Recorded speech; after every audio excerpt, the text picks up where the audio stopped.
that on? Hello there. All right. Welcome, everyone. Thanks so much. I'll be your host today. I'm John Whalen, and I'm one of those PhD UX people that Peter was talking about, and we'll see what's higher than a PhD. I'm really interested. I got a postdoc, but I'm trying. So anyway, really we have about 30 minutes. We're going to go quick here, but you know what we've got is a group here that really know a lot about mobile usability testing and user experience. And so we want to have a little bit of time to be able to answer any of your questions, and also just try to give you a framework here for thinking about usability. So let me get us started here. So I just want to say that there is a tad change in mobile development since we started. So did any of you actually get to hold a StarTech? Have you? My dad had this spaceship thing in his car that was amazing, but okay, probably $8 a minute or something. Okay, anyway, so we want to talk about, you know, we know that we need a great user experience, as Peter, I think, actually really eloquently said. And so really what we wanted to say is one of the ways to get there is through UX and usability. And so we just wanted to make sure that, you know, all of us think sort of implicitly of usability and user experience, and we just want to make sure that our understanding is what you have too. And so really we've got some very simple things here. Just the first, I think that, you know, Peter was really sold, I think, on, you know, why do user experience, why is usability important? So how many of you have a person who might be a funder or a boss or something like that who's like, you know what, we just need to get this thing out, okay? I don't care about this usability stuff. Okay, admit it, come on, okay. Anyone here from AOL? Okay, and I'm sorry, I couldn't resist. No. It's actually, they have a really cool lab. I don't know if you knew that. I wanted to get your attention. Everyone's awake now. Great. Okay, so the second thing we'll do is just show you a little bit of just how would you do one of these usability tests? What would it be like? And then lastly, you know, we've got a really good panel here that can think sort of bigger too about logically where do you want to go and to have great user experience sort of built into your process in whether it's an agile process or other things in your world, whether it's a product design or and so on. So that's about it. I just wanted to introduce. And so I just wanted to ask so I understand, so how many of you have actually done usability testing with your products or devices? This is mobile. Okay, I'm sorry, how many of you done it, period? Let's try that again. And how many, and then mobile? All right. Okay, pretty good. We got pretty fair audience, good. So let's just introduce our panelists here. So, and actually we each have about a solid 45 seconds. We'll be nice and brief, but sure, Olga, it looks like I've got you on the leftmost. Why don't you go ahead? All right. Well, my name is Olga Howard. I've been a user experience architect for quite some time now. Actually, since the 90s, since that phone that you saw was actually in place. Actually remember it. So, questions away? Sure, Terry, please go ahead. Hi, my name is Terry Xiao. I'm the CEO of Hook Mobile. We provide cloud services for mobile, and I'll give you a couple simple examples. If you have a phone number, you want to know whether it would receive an SMS, you could call a web service and we'll tell you that. Or if you want to send a photo to be optimized to be delivered to a mobile device, you can call a web service and we'll do that. We recently launched an SDK for mobile social gaming, and it was designed to be an social invitation engine. So feel free to check it out. Thank you. Sure, and John, please go ahead. Hi everyone. You may wonder what these weird characters are in my last name there. So yes, I'm Norwegian. It's pronounced Jonan Setterås, or John for short. I work in a company called Mobile Tech. We do an integration platform for mobile and tablets and whatever kind of devices really. So put simply, when you browse the Washington Post, for instance, here in US, that's Mobile Tech technology who's enabling that.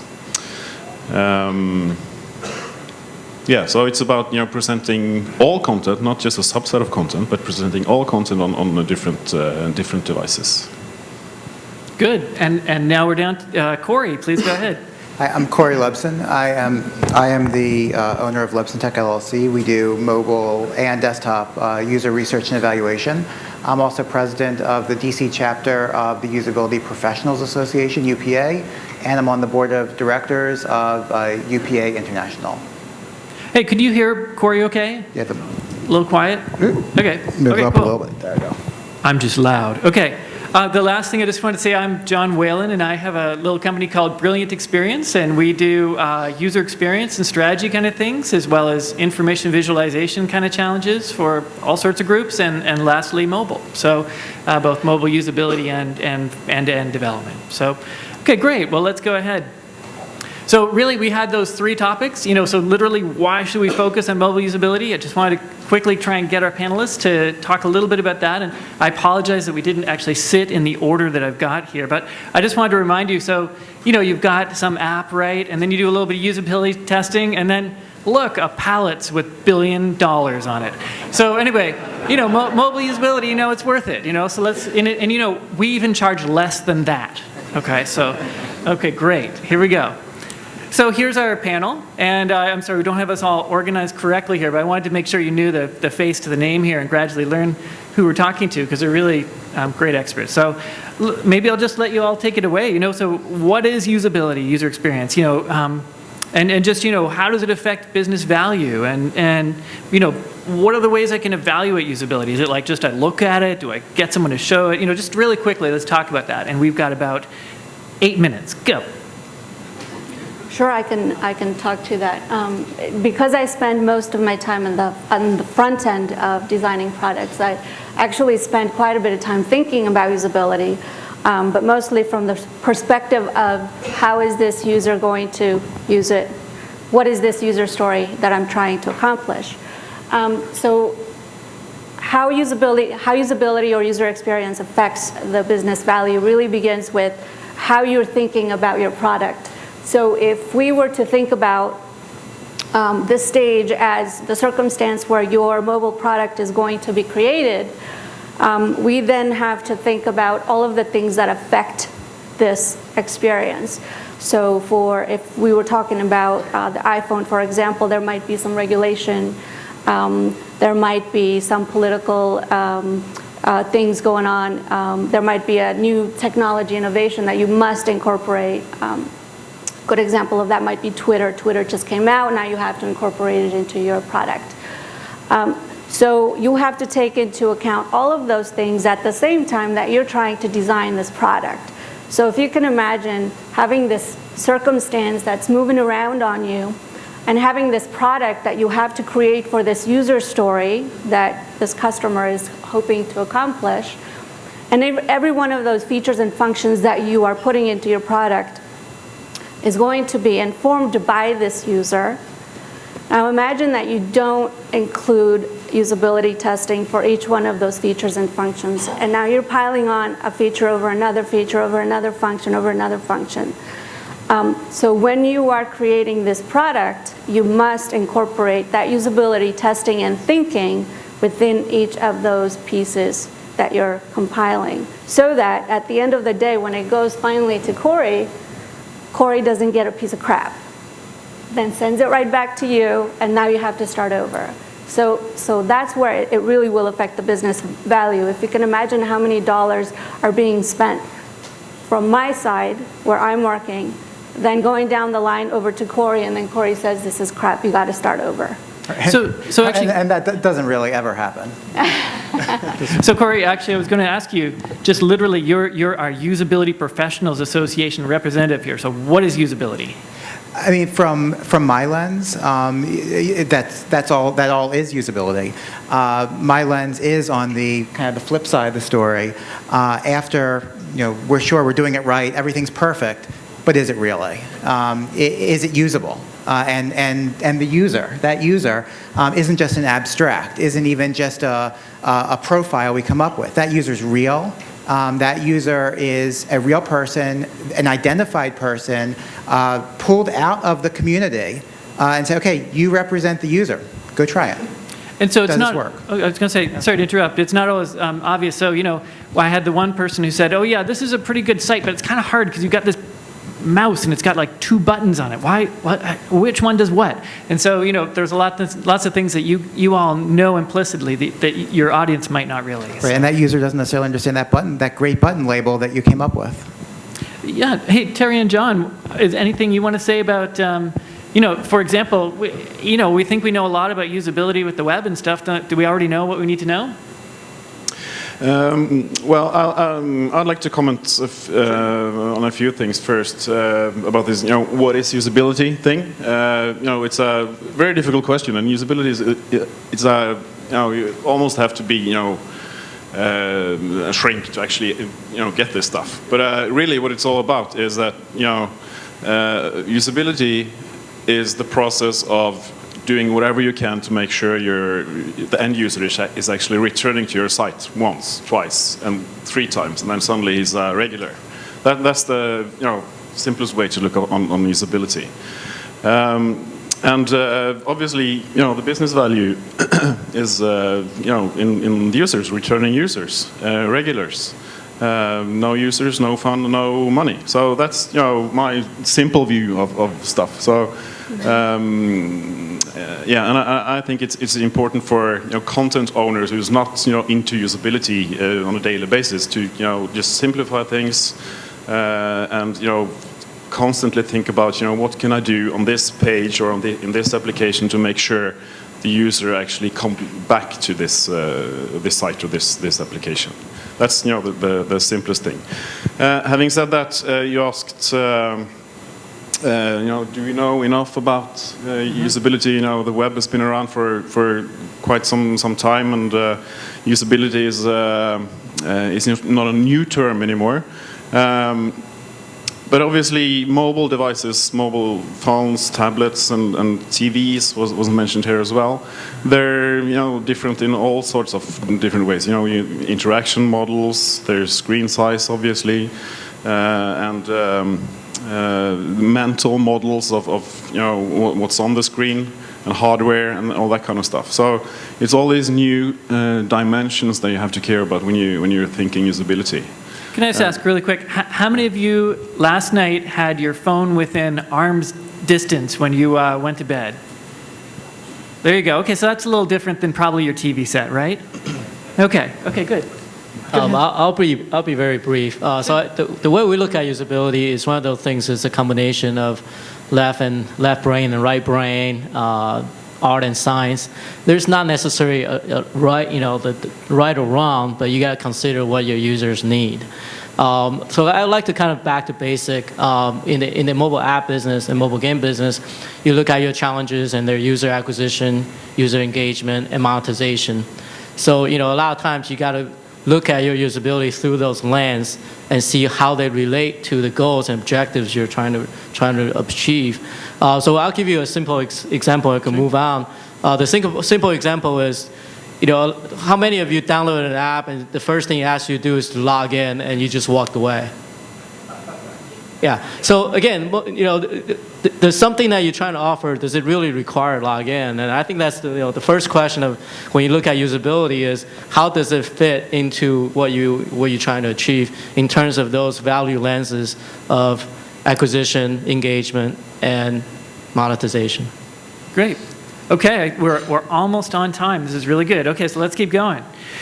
So the other thing is just literally, how do I do, so we're thinking that this watching people work, seeing the errors they have or the successes they have might be valuable. And so the question is literally, how do we do this? And so let me just say that, there's all sorts of questions, right? I've got my Mad Men focus group panel in the upper left, and that's not the way we would recommend. Are you going to do paper prototyping like in the upper right? Are you going to have a $40,000 eye tracker like in the lower left?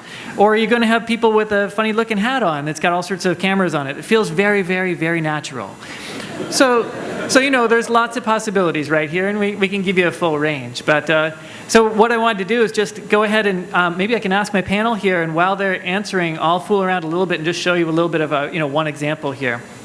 But so literally, you know, what happens in a usability test session? Do you just like watch someone go? Do you ask them questions and get them to do stuff? What, you know, and how do you record it? All that kind of stuff. So I just wanted to see of our panelists, what are the kinds of things you're seeing out there? So please go ahead. Okay.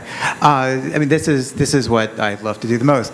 But basically, it means finding the right users, not any old person off the street, not the developers, not somebody from HR. It's finding the right users, however they're defined. It's defining tasks that you want them to do, that they should be able to do. And then it means going and saying, okay, right user, try it out. And if they get it and they all fly right through it, good sign. If they don't get it and they get stuck, or there's one particular area where they all get stuck, or they get stuck at different points, or they get confused, then it's not so fine.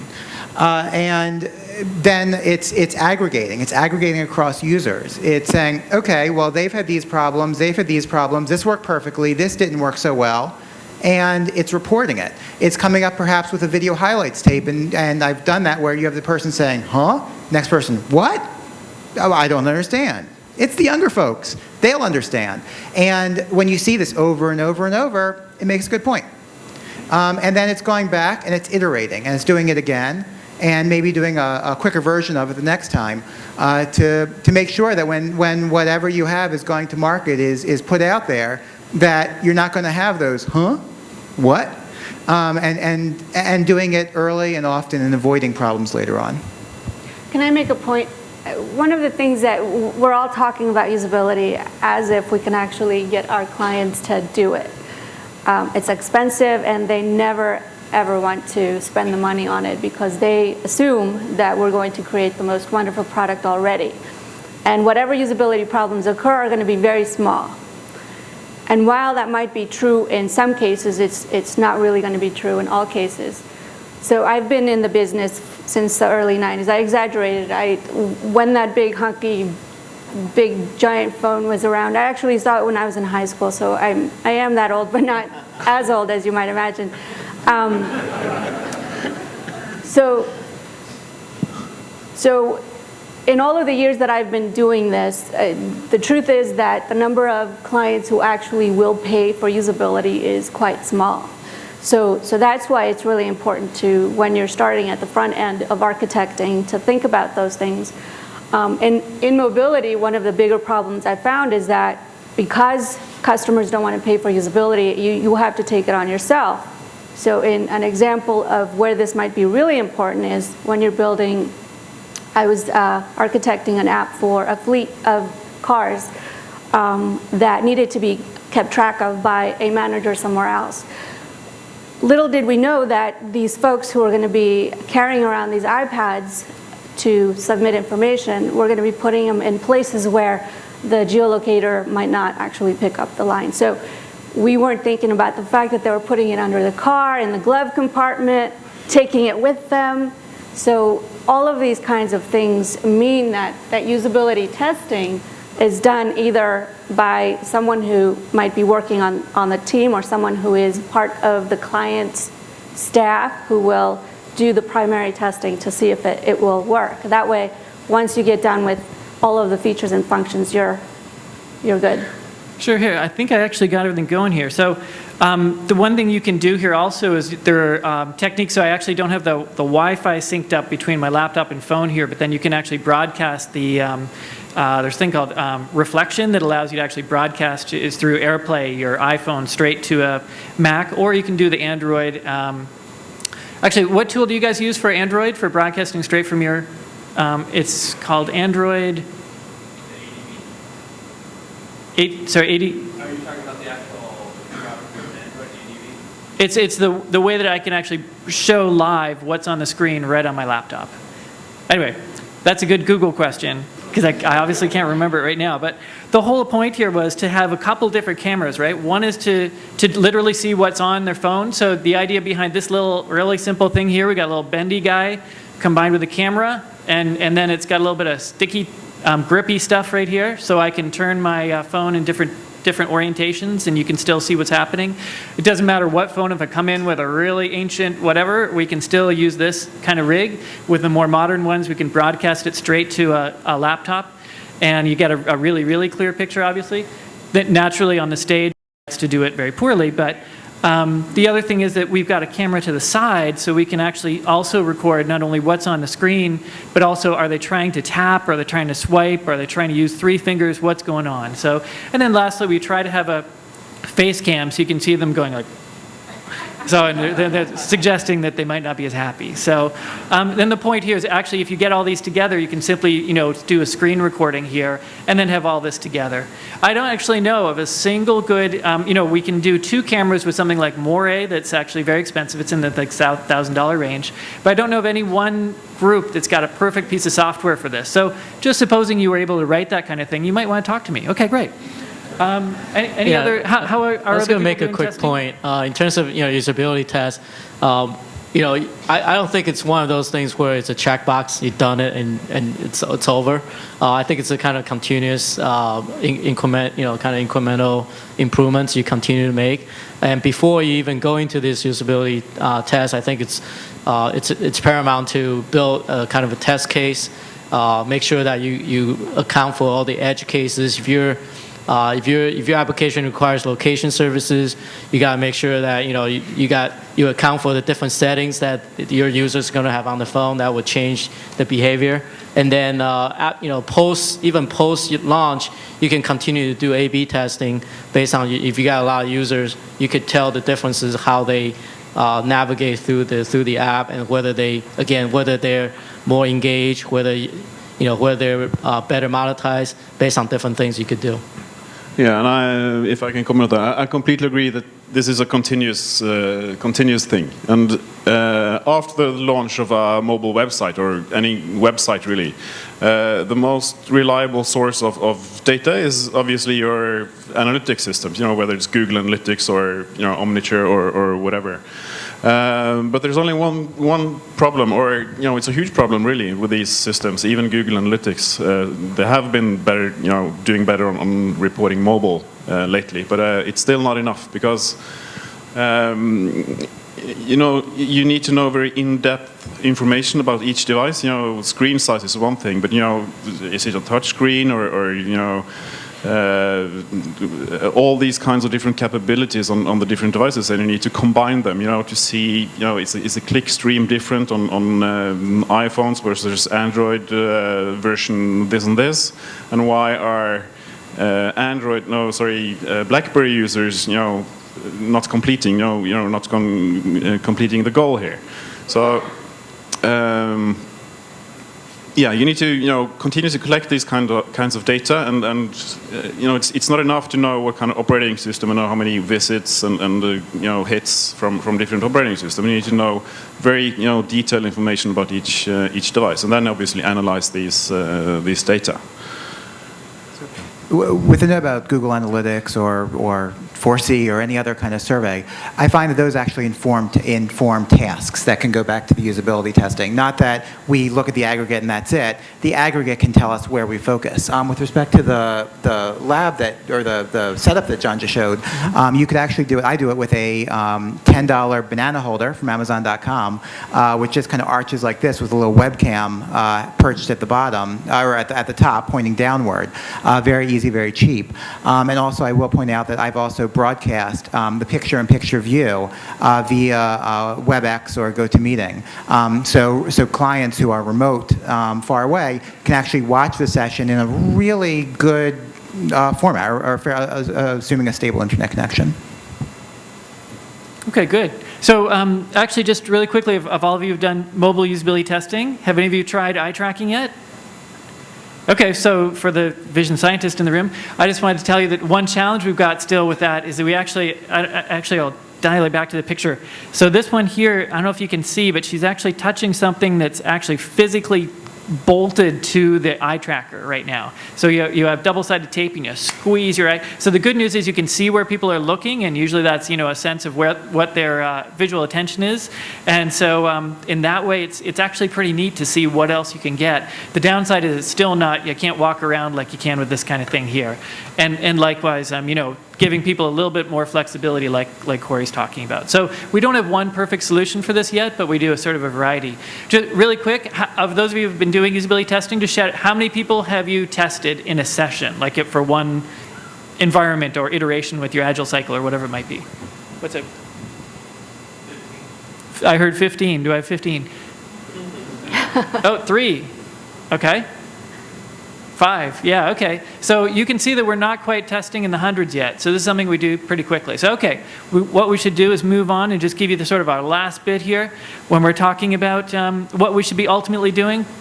I just wanted to talk about, you know, ultimately, when should this sort of testing, if we're going to do usability testing and figure out what's going wrong and see some issues firsthand, get those people interested, the stakeholders interested in taking the time to fix these things before it goes live. Thought Peter's ideas of sort of paper prototyping stuff and doing it as early as you can, absolutely. And so, panel, we have a solid 120 seconds. What do you want to do in terms of, you know, when we should take this should take place and you know, affecting things like innovation. So, so you've All right. enjoy your 30 seconds. 30 seconds. So I would say I used to be in the camp of I would test with 5 users to understand my web product during the paper wireframing session and onto the design. But now because of mobile, now I have to multiply those 5 times the device. So whatever number of devices I'm actually designing for, I try to get at least 5 users for testing that device in the environment that needs to be in.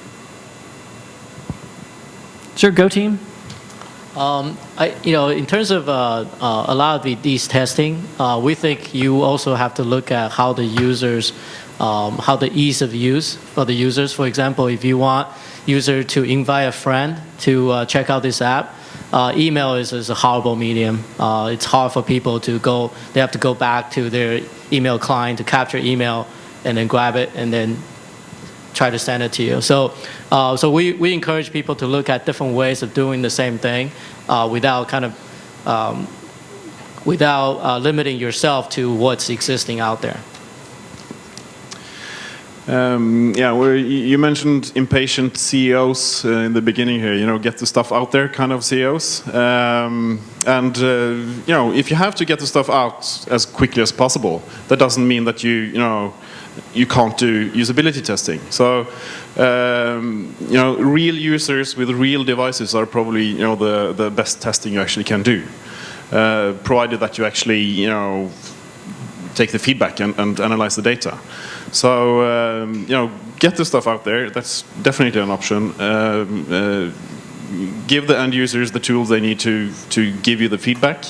BBC is a great example of that. And I'll just add early and often, and doesn't have to have a big numbers, doesn't have to have every possible device, but just do it.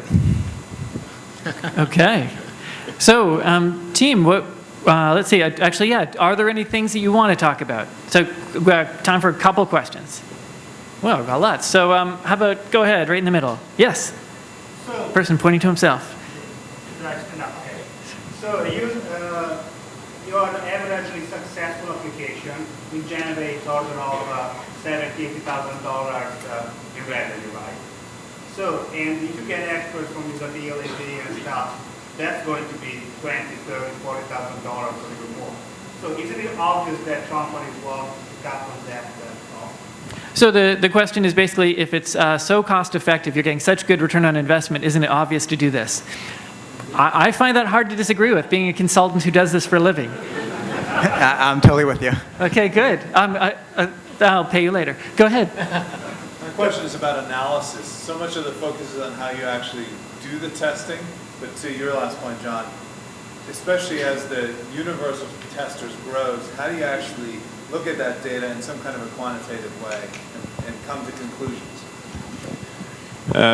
Yeah, that's a very good question. Yeah, well, what I mentioned BBC. They you know, they wrote on this on their website. They opened this article for comments, and lots of different comments came in. I do not know the process, you know, behind that. What I did notice is that these guys, you know, people commenting here, didn't get too much feedback. You know, how, you know, what's the reason for, you know, doing this, and how did we, you know, fix this? But still, I would assume that there's a combination of quantitative and qualitative, you know, work behind this.